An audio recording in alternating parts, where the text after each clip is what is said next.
कारवान हल्के की मजलिसी रुकन असेंबली कौसर मोइनुद्दीन ने मजलिस पार्टी के कॉरपोरेटर मोहम्मद नसीरुद्दीन और बदरुद्दीन के हमरा HP गैस एजेंसी और इंडियाना गैस एजेंसी का दौरा करके तफसीली मुआयना किया। रुकन असेंबली के हमरा मजलिस की प्राइमरी यूनिट के सदर और सरगर्म कारकुनान भी मौजूद थे। बालजा रुकन असेंबली कौसर मोइनुद्दीन ने मीडिया से बात करते हुए तफसीलात से वाकिफ करवाया।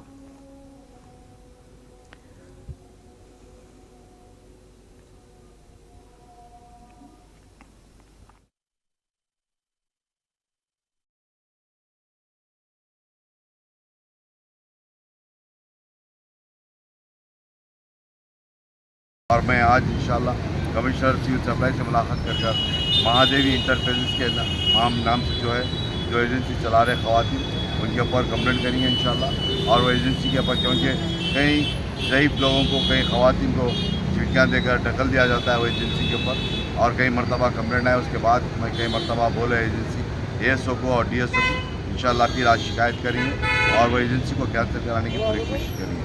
आज के प्रोग्राम में तमाम जिम्मेदार जमात के जिम्मेदार थे और मैं समझता हूँ इंशाल्लाह 2-4 दिन के अंदर महादेवी के पास भी इंशाल्लाह सर्कुलर आएगा, इंशाल्लाह वो भी काम चालू करेंगे।